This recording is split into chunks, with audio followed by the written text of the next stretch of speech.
Hello friends, plot की registry में कितना पैसा खर्च होगा टोटल मैं आपको कैलकुलेशन करना सिखाऊंगा, जिसमें प्रॉपर्टी सर्किल रेट, स्टाम्प शुल्क, कोर्ट फीस और डीड में जो भी मान लीजिए तैयार होने में फीस लगती है। ठीक है, और ये भी आपको बताऊंगा कि अगर आपका एल साइड प्लॉट है तो वहाँ पे कितना और फीस आपका बढ़ जाएगा। ठीक है, तो बने रहें, काफ़ी इंपॉर्टेंट वीडियो है साथियों। ठीक है, और एक चीज़ मैं आपसे कहूँगा, अगर साथियों आप कानूनी सलाह लेना चाह रहे हैं किसी भी मैटर पे तो कॉन्टैक्ट नंबर वीडियो के डिस्क्रिप्शन में मिल जाएगा। दूसरी बात, अगर आप कोई प्रॉपर्टी खरीद रहे हैं उसका डॉक्यूमेंट्स चेक करवाना है आपको, जैसे डबल रजिस्ट्री तो नहीं है, अंश से अधिक विक्रय तो नहीं है, ठीक है, इस पर कोई केसेस तो नहीं चल रहे, 143 हो गया, 80 हो गया, ये सारी चीज़ें आप चेक करवा सकते हो। और एक चीज़ और, अगर आप प्रॉपर्टी खरीद रहे हैं साथियों तो आप डॉक्यूमेंट्स जरूर चेक करवाएं, जरूरी नहीं मेरे द्वारा, कहीं से भी करवाएं, बेहतर ढंग से चेक करवाएं। ये देख लीजिए आप, पूरी जो ये रजिस्ट्री विभाग ऑफिशियल जो है उसका नोटिफिकेशन है भाई, क्योंकि रजिस्ट्री विभाग की कोई जिम्मेदारी नहीं होगी आपने गलत जमीन खरीदी तो। ठीक है ना, चलिए आते हैं अपने टॉपिक पे। ठीक है ना, यहां पर फर्स्ट साथियों कि प्लॉट की रजिस्ट्री में कितना पैसा खर्च होगा। ठीक है, चलिए मैं आपको बताता हूं कौन कौन से खर्च होते हैं। उदाहरण के तौर पे साथियों, जो भी खर्च लगता है वो आपके सर्कल रेट पे लगता है। ठीक है ना, अब देखिए कोई भी प्रॉपर्टी है साथियों, ये चाहे 50 लाख की हो या 60 लाख की हो, इससे सरकार को कोई फर्क नहीं पड़ता है। फर्क ये पड़ता है साथियों कि ये प्रॉपर्टी का सर्किल रेट क्या है। अगर सर्किल रेट यहाँ पे 40 लाख है तो 40 लाख पे आपका स्टाम्प शुल्क लगेगा। अगर यहाँ पे सर्कल रेट जो है वो 80 लाख रुपए है तो 80 पर लगेगा। सरकार को इससे फर्क नहीं आप कितने में खरीद रहे हो कितने में नहीं। ठीक है ना, अगर आप ज़्यादा में खरीद रहे हो तो ज़्यादा देना पड़ सकता है बस। ठीक है जी, ये चीज़ तो मेन चीज़ है सर्किल रेट। अब उदाहरण के तौर पे साथियों, मान लीजिए आपकी ज़मीन का सर्किल रेट जो है वो 1 लाख रुपए है। ठीक है, अब देखिए कई लोग कहेंगे कि सर्किल रेट क्या है, हम कैसे निकालें। तो अगर आप जूनियर एडवोकेट हैं या मान लीजिए ये चीज़ें सीखना चाहते हैं तो इस चैनल को ज्वाइन कर लीजिए। इस पे हम ड्राफ्टिंग, जैसे मान लीजिए केसेस वगैरह की रजिस्ट्री कैसे करें, इस पे सारी चीज़ें विस्तार से सिखाई जाती हैं और स्पेशल वीडियोस बनाए जाते हैं। और अगर आप भी मान लीजिए देखना चाहते हैं तो 59 रुपये में चैनल ज्वाइन कर सकते हैं 1 मंथ के लिए। हज़ारों लोगों ने ज्वाइन कर रखा है। ठीक है, स्पेशल वीडियोज़ बनाए जाते हैं आपको सिखाने के लिए बेहतर। ठीक है, तो आप ज्वाइन कर सकते हैं। ठीक है, तो जो भी आपका सर्किल रेट हो, अब जैसे नहीं निकालना जानते हो आप तो कोई दिक्कत नहीं, एडवोकेट आपको बता देंगे या आपकी रजिस्ट्री में सब कुछ लिखा होगा वहाँ पे सर्किल रेट। ठीक है, अब आपने सर्किल रेट देख लिया। ठीक है, अब देखिए सर्किल रेट पर क्या नियम है कि अगर महिला के नाम करा रहे हो ग्रामीण में, ध्यान रहे ग्रामीण और शहरी का और फर्क होता है।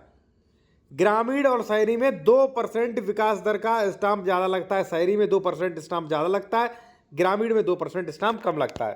ठीक है, अब जैसे मान लीजिए ग्रामीण महिला के नाम है कोई प्रॉपर्टी करवा रहे हो आप, ठीक है ना, तो वहां पे जैसे 1 लाख सर्किल रेट है, उदाहरण मैं बता रहा हूं, तो जो भी सर्किल रेट है उस पर 4000 लगेगा। जैसे मान लीजिए हमारा 1 लाख है तो 4000 रुपये महिला के नाम।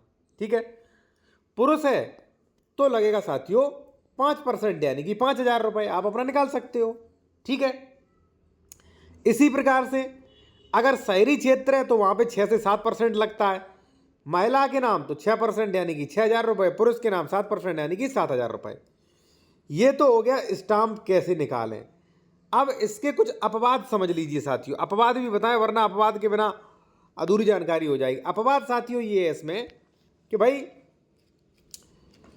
ये महिला के नाम जो छूट है वो केवल 10 लाख तक ही छूट है, अधिकतम 10,000 रुपये। सीधी सीधी मैं आपको बता दूं, 10 लाख से ऊपर कोई 20 लाख की प्रॉपर्टी हुई तो 10 लाख तक तो छूट मिलेगी, बाकी 10 लाख पर कोई छूट नहीं मिलेगी। उसी तरीके से देना पड़ेगा जैसे पुरुष का दिया जाता है। तो अधिकतम 10,000 की छूट है, इससे ज़्यादा तो छूट है ही नहीं। ठीक है, तो आपने, मुझे आशा करता हूँ कि आपने सीख लिया होगा स्टाम्प कैसे निकालें। अगर शहरी है तो 6-7% निकाल लीजिए, ग्रामीण है तो 4-5% निकाल लीजिए, और मैंने आपको बता दिया। अब उसमें लगेगी कोर्ट फीस। भाई कोर्ट फीस में महिला पुरुष कुछ नहीं चलता है। जैसे हमारा ज़मीन का कितना कीमत है सर्किल रेट 1 लाख, तो उसका 1% लगेगा यानी कि 1000 रुपये। तो हमारा कुल कितना खर्चा हुआ ये सर्किल रेट जोड़ लीजिए, जो भी आपका हो, महिला पुरुष जो भी हो, और 1,000 फीस। अगर मैं शहरी का जोड़ूं तो वहाँ पे 8,000 रुपये हो गया, ठीक है। लेकिन अगर प्लॉट डबल रोड पे है साथियों, कई बार क्या होता है एल साइड होता है डबल रोड पे, तो स्टाम्प का 10% यानी कि 7,000 का 10% यानी कि 700 रुपये, ये नीचे लिखा है स्पष्ट, आप देख सकते हो, ठीक है ना, बकायदा। तो आशा करता हूँ, उम्मीद करता हूँ कि आप भाई समझ रहे होंगे, ठीक है ना। थोड़ा कठिन होता है लेकिन आप समझ जाएंगे, वीडियोस रेगुलर देखेंगे समझ जाएंगे। और देखिए, कोई भी आपको बेहतर कानूनी सलाह लेनी है, अपने ज़मीन के डॉक्यूमेंट चेक करवाने हैं, ठीक है, तो कॉन्टैक्ट नंबर वीडियो की डिस्क्रिप्शन में मिल जाएगा। तो इस प्रकार से आप जो है सर्किल रेट वगैरह जो है आप निकाल सकते हैं। अब दूसरा क्या है, यहाँ पे देखिए, प्लॉट रजिस्ट्री में कौन कौन से डॉक्यूमेंट चेक करें। देखिए रजिस्टर उसका जो है मैंने पूरा बता दिया। अन्य खर्चों के तौर में आपको बता दूं साथियों कि अन्य खर्चा कुछ नहीं होता है। स्टाम्प जितने का निकलेगा, जैसे मान लीजिए 7,000 का निकलेगा, तो 7,000 का 1% 70 रुपये जो है वो स्टाम्प वाले और ले लेते हैं। आप चाहो उसमें से कम करा लेते हो, यानी कि जैसे मान लीजिए आप 1,00,000 रुपए का स्टाम्प निकलवा रहे हो, तो 1,000 रुपये जो है स्टाम्प जो वेंडर होते हैं, जो मान लीजिए भाई अपना पैसा फंसा के प्रिंट वगैरह देते हैं वो, ठीक है। और 500 रुपये रजिस्ट्री का खर्चा आता है, उसके बाद एडवोकेट का चार्ज, ठीक है। मान के चलिए अधिक से अधिक जो है आपका खर्चा आ जाएगा 2,500 रुपये एक्स्ट्रा, और ठीक है, एडवोकेट का और टाइपिंग का, ठीक है। इससे ज़्यादा अगर आप दे रहे हो तो गलत दे रहे हो, ठीक है। और देखिए, मैं सबसे ज़रूरी एक आप लोगों से रिक्वेस्ट करूँगा कि भाई अगर आप ज़मीन खरीदें तो आजकल सबसे ज़्यादा धोखाधड़ी हो रही है, ये चीज़ ज़रूर चेक कर लें कि भाई यहाँ पे देखिए पूरी स्वामित्व चेंज चेक कर लें, और स्वामित्व कैसे मिला वो चेक कर लें, खतौनी वगैरह चेक कर लें, लेआउट वगैरह चेक कर लें, ठीक है। सारी चीज़ चेक कर लें, इस पर कोई केस तो नहीं चल रहा, कोई पेंडिंग मामला तो नहीं है। 143, 80, 98 सारी चीज़ें चेक करें, वरना दिक्कत हो जाएगी, ठीक है। और अगर आप चाहें तो मेरे द्वारा भी चेक करवा सकते हैं, ठीक है।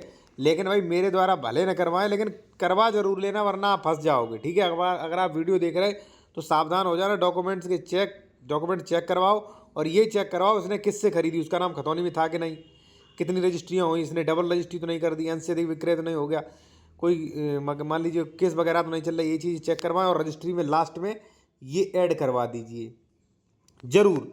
अब इसमें ऐड करवाना क्या, वो मैं आपको बता दूं, इसमें यही कराना है कि प्रथम पक्ष जो प्लॉट विकृत किया गया है, इसमें जो है लड़ाई झंझट वगैरह अगर निकले, ठीक है, वाद या भार या मान लीजिए कुछ भी निकले, तो खर्च वगैरह जो है वो द्वितीय मान लीजिए जो पक्ष विक्रेता जो है उसकी जिम्मेदारी होगी। यहाँ पे देखिए, संपूर्ण जिम्मेदारी प्रथम पक्ष की होगी, और द्वितीय पक्ष अपने मूल कुल रुपया जो है खर्चा लागत जो है सूद समेत जो है प्रथम पक्ष से ले लेगा, वसूल लेगा, ठीक है ना। यहाँ पे ये जरूर ऐड करवाइए भाई। जैसे मान लीजिए मैं प्रॉपर्टी बेच रहा हूँ, कल से कोई विवाद हुआ तो मैं पूरा पैसा वापस करूँगा, जुड़वाइए आप, ऐड करवाइए इसमें, ठीक है ना।